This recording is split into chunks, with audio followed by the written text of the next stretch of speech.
A very good evening and welcome to another edition of NewsLine, coming to you live and direct from our News First studios here in Colombo. The usual host Farah Shaukat Ali is out for the day. I'm Shalom Benedict and I will be sitting in for him. Yesterday, the 20th Amendment to the Constitution was passed. All good. However, the key highlight of yesterday's proceedings in Parliament was the fact that certain opposition MPs actually voted in favor of the 20th Amendment. It was even the talk of the town, especially on social media today, that one MP from the opposition who was wearing a band on his arm saying stand against the 20th Amendment to the Constitution had also, ironically, voted in favor of the 20th Amendment. And to discuss everything that happened in Parliament, outside and in political sphere in general here in Sri Lanka, we have with us today MP Eran Vikramaratne from the Samagi Jana Balawegaya. A very good evening, sir, and welcome to the show. Thank you. Thank you very much for taking time off your busy schedule. I take it you are here directly from Parliament. Yes, I had a meeting in between Parliament and here. Yeah. So let's get right to it without wasting any time. Yesterday, the Deputy General Secretary of the Samagi Jana Balawegaya voted in favor of the 20th Amendment. Why? It's always difficult to say why people, define the line. The coalition that we belong to, including the Samagi Jana Balawegaya party, there was a three-line whip that was issued. And when a three-line whip is issued in Parliament, that means we all go by the whip. And the decision was, and we were all there in the two previous group meetings, unanimous decision was made that we are voting against the 20th Amendment. So actually it is a violation of the three-line whip that some members voted against it, right? Now the reasons, of course, might vary. Well, of course, the passage of the 20th Amendment, there were criticisms against it, there were people who spoke in favor of it.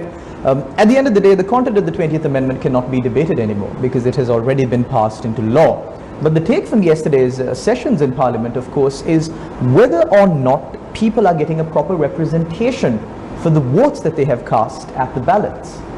And in this case, of course, the people have already voted for the Samagi Jana Balawegaya. Diana Gamage, who voted for the 20th Amendment, was not an elected member. She was a member that was appointed through the national list.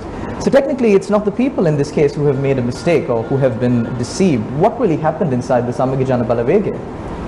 Yeah, I would say, if I look at, I've been in Parliament for now 10 years, and if I look over a longer period of time, answering the question that why would somebody vote across the line of the whip, there are three main reasons.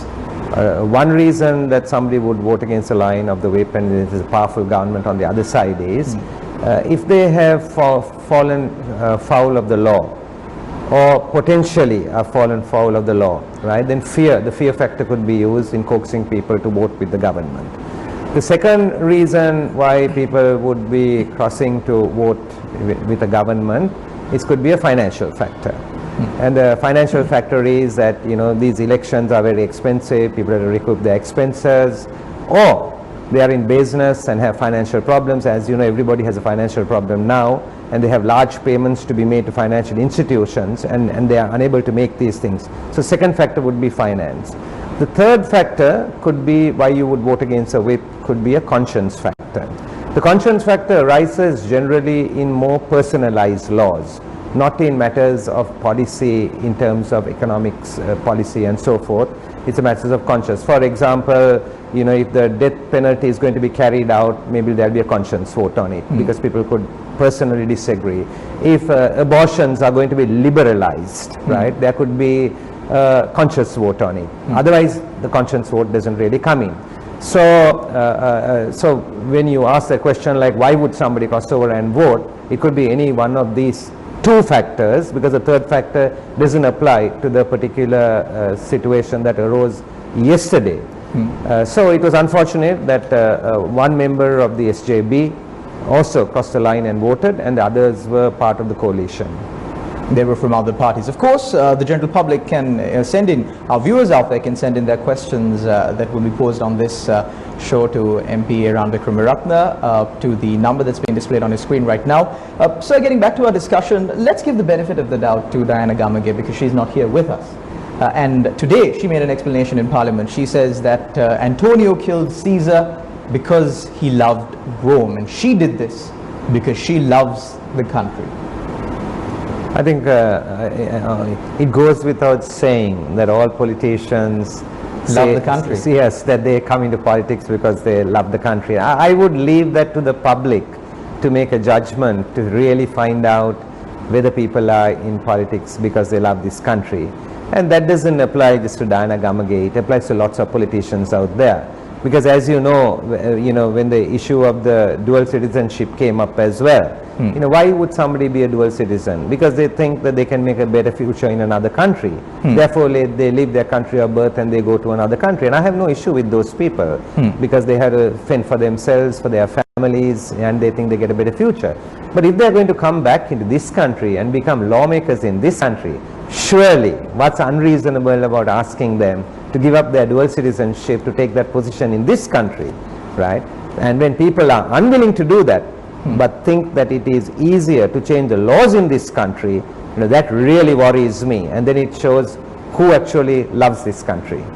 But then again, even on the dual citizenship provision, yesterday, speaking before the vote actually, MPs Uday Gammanpilla, Vimal Veeravansa, Vasudeva Nanayakkara kept on reiterating that the president wanted this provision in the constitution removed because of an emotional factor. He said that this provision was initially brought to stop him from contesting for the presidency, and therefore he has an emotional issue with this clause being in the constitution, and that the dual citizenship, the bar on dual citizens contesting for public office, will be reintroduced in the new constitution. I'm not really sure whether the president has said that, because if the president has said that, then we have a problem. Because I was always thinking that the people you mentioned, like Gammanpilla, Veeravansa, and some of the others who talked about this were the jokers. If they are claiming that the president said that, they're trying to make the president a joker. Because come on, right? You won't go and change the law that exists and say that, well, let's allow dual citizens, because in 1 year from now I'm going to really reverse that law because they brought it against me. That's so ridiculous. This is baby stuff. Why would somebody even actually say that? I think they are really putting down the office of the president by actually saying a thing like that. If that was their policy decision and they followed it, that's fine. But a lot of these people try to show that they are really patriots of this country, and they take a position, but under pressure, right, they have caved into the position. That's what has really happened. So, speaking about the action that the SJB is planning on taking against the MPs who voted in favor of the 20th Amendment, what sort of action do you plan? Oh, it's not just planning. There has been lots of discussion today, and the group was convened, and Sajid Premadasa, the leader, the group leader, right, finally reiterated the position. All the members who basically contravened the three-line whip to vote against the 20th Amendment have been expelled from the parliamentary group, right, with immediate effect. So that's an action that has been taken straight away. All those who basically violated the line that was given by the party have been, by the parliamentary group, has been expelled. Then other actions will follow, and that each party to which they belong basically will follow through with the other actions.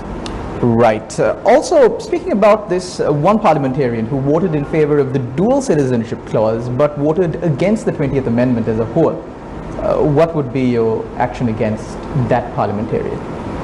I think that the action against that parliamentarian also in terms of the parliamentary group, right, will stand for the moment, but I'm sure that there will be an internal inquiry and he would be probably asked for reasons of actually what happened, because in effect he has voted against the 20th Amendment. This is a massive change to the constitution of Sri Lanka. This is one thing that would affect everyone across all party lines, across all communities, and judging by the numbers yesterday alone, it seems as if the opposition really had a chance of defeating this and having your way in parliament. However, because of a lack of unity within the opposition, this was not possible. How do you plan on regrouping? Yeah, so it works like this, right? The opposition is a group of different parties, right? And so there is the Samagi Jana Balawegaya is only one party, and the only one person from that party actually voted for the 20th Amendment. Everybody else didn't vote for it. Other political parties, really, that issue is to be internally resolved within those parties, and that will be left to the leadership of those parties.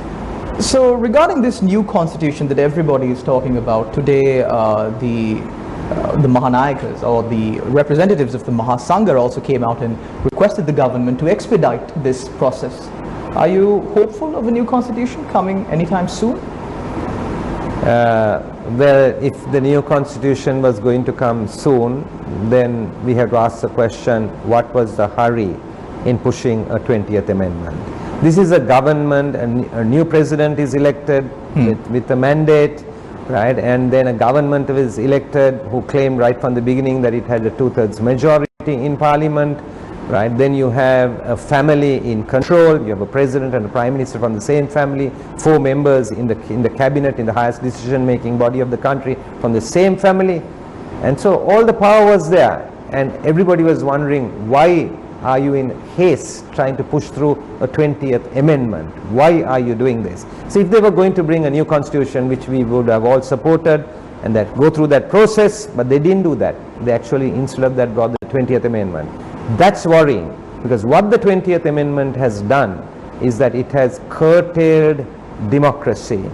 It has strengthened the powers of the president, making the presidency more authoritarian. And we saw one demonstration of that today. The first day after the 20th Amendment was passed in Parliament, we saw an incident today. This morning, right, in Parliament, they suspended the standing orders. We have some 3 significant committees on finance in Parliament. One is the Committee on Public Enterprises, COPE, then there's a Committee on Public Accounts, COPA. In these 2 committees, when our government is in power, what we do is, as we try to create a new tradition of making the chairman of the committee a member of the opposition. So when we were in office till the end of 2019, I'm using an example, the Committee on Public Enterprises was chaired by a member of the opposition, Sunil Handunnetti. COPA was chaired by Lasantha Alagiyawanna. We had offered that to Bandula Gunawardhan actually earlier, and he had refused to take it. So we're trying to create a tradition of the checks and balances. So making a leader of MP of the opposition as chairman of those committees. Then there's another committee called the Committee on Public Finance, right, which was chaired by Mr. Sumanthiran. The Committee on Public Finance is not a question of tradition, it's a new committee. The standing orders basically says that it must be chaired by a member of the opposition. You know what they did today, straight after passing the 20th Amendment last night? They came into Parliament, they suspended the standing orders, because the Committee on Public Finance, we had proposed Dr. Harsha De Silva actually to chair that committee. They came in, and what did they do? They suspended the standing orders today, right? And they said, no, we are not allowing that. We are going to put a member of the government as chairman of the Committee on Public Finance. This is the first day after the vote in Parliament on the 20th Amendment. This is why I say this authoritarian streak that we saw, right, will intensify. Democracy is not just about numbers. Democracy is about following the law. So you have a constitution, you have standing orders, is a part of how you conduct yourself. Well, then MP Vikramaratne, according to the law and regarding standing orders in Parliament, Parliament can suspend standing orders. Is that not true? Okay, you can suspend a lot of things. You can use your majority and do a lot of things. I mean, look at it another way. Why have a judiciary? Right? If you are going to determine everything by just having 5 people sit and then listen, and you're going to say raise your hand if you're in favor or against on a judgment, it doesn't work like that. The judiciary is governed by a certain philosophy, a judicial philosophy, and behind that there's a whole body of law, written law, and then there's a whole body of unwritten law and customs and precedents and so forth. Conventions. There's international so many things that really people who are trained in the law will be versed in those things when they come to make that judgment. It is not just decided on just putting unknown people there and just taking a vote on it. Similarly, parliaments around the world, some countries don't have a written constitution, but they have laws and they have traditions, they have precedents that they follow. In this country, right, often we don't follow traditions and precedents which are good. And then what do? We take time passing and revising standing orders. But then you come in, you have a majority, you just dispense with it without notice. This morning, without notice it happened. They came, they dispensed with it, and what did they do? They appointed a member of the government into the Committee of Public Finance. This is an indication of how they plan to govern the country, by overriding principles of democracy and decency. Welcome back. You're watching Newsline on TV1. Parliamentarian Iran Vikramaratne. Now, yesterday, the 20th Amendment to the Constitution was passed. However, there are certain amendments that were added during the committee stage. Now, some of these amendments were promised to the Supreme Court. A document was laid out. The people knew about it. There was a broad discussion about it. Others were announced before. Tell us a little bit about these amendments that were included in the committee stage yesterday. Yeah, so the lawmaking process normally is that if the government intends introducing some kind of a bill, it has to gazette it. It's allowed for 14 days before it's brought to Parliament. Now they reduced it to 7 to start with. So that was one of the issues. There was another issue in that they also brought a provision which said that urgent bills could be brought into Parliament. And what they mean by urgent bills is you bypass that process I just described, and the President has the opportunity to decide to bring a bill, right? It's now, your 24 hours. Yeah, in 24 hours, it's 8 o'clock in the evening or whatever now, and he gives it to the court. By 8 o'clock tomorrow evening, the court has to tell him whether this bill is in harmony with the Constitution. If it's not, what are the changes? The following day, he could just take it to Parliament in the morning and he could get it passed. That's the urgent bill provision. So in a country like Sri Lanka, where once a law is passed by Parliament, a citizen has no right to question it, only to follow it. In some countries, there's a post-enactment judicial review permitted, where the citizen can go before the courts and the citizen can ask the courts whether this is actually in keeping with the Constitution. Sri Lankans don't have that.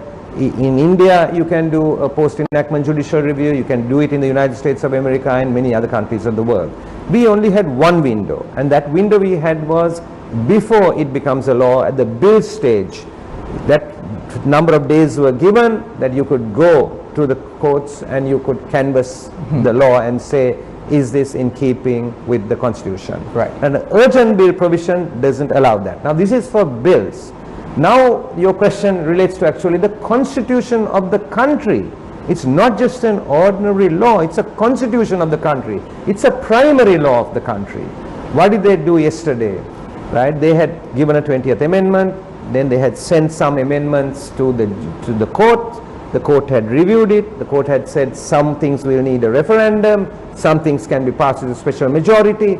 They brought those, we agreed and disagreed on those, and they passed it. Then they brought some immediately, and they said that the number of judges in the Supreme Court needs to be increased. The number of judges in the appeals courts needs to be increased. And then there were one or two other changes as well in there. Now, this was not referred to the courts to start with, because it's an amendment, you're moving at committee stage. But it's an amendment that you're moving at committee stage on the Constitution of the country. Right? We objected to it. I personally objected to it. In my speech, I said, on principle, we are going to oppose any new amendments that are brought in at committee stage. In fact, when the 19th Amendment was passed, something similar happened. And that was not regarded as proper. Professor G.L. Pieris, who was speaking then on the 19th Amendment, right, in April 2015, specifically referred to it and said, this is not the proper process. You mustn't bring amendments like this particularly on law and on the constitution, right, at the committee stage, right, and you shouldn't be doing that. I agreed with that argument. So what happened now is like, you made a mistake then, you're making a mistake now, so what about it? Two wrongs never make a right. And what they did was absolutely wrong. They should have consulted the court, and this is a matter pertaining to the court. They should have consulted the Supreme Court on this matter, which they didn't. That is why we raise objection to it, and we think what they did was wrong. They should have then brought it as a subsequent amendment. We have only a final few minutes remaining on our show, MP Vikramaratne. We have a question from one of our viewers, and he is asking, is it possible for opposition leader Sajid Premadasa to appoint a new member to parliament and remove MP Diana Gamage, who voted in favor of the 20th Amendment?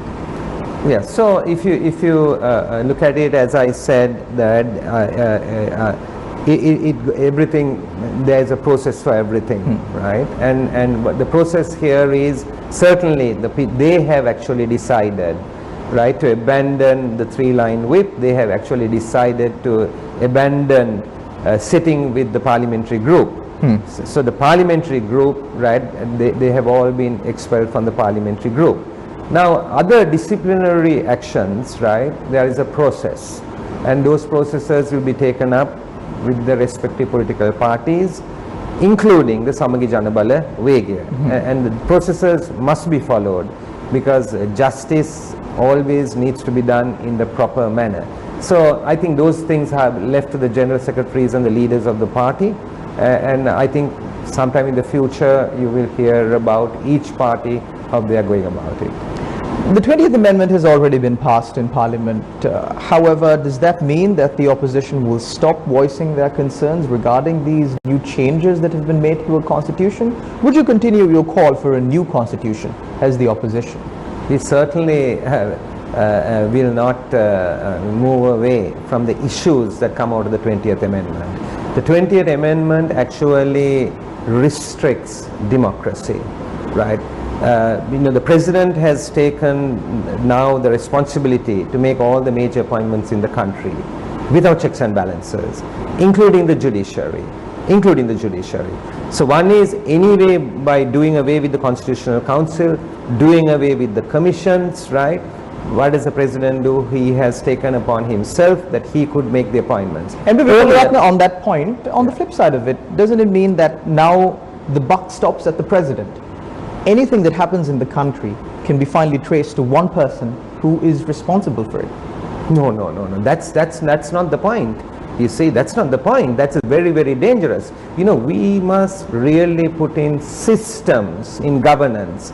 We mustn't look at individuals and decide how we should do something. Life is so uncertain. We may have somebody else sitting there tomorrow in that chair. Life is so uncertain, and systems must be put in. We are building a country for the future generation.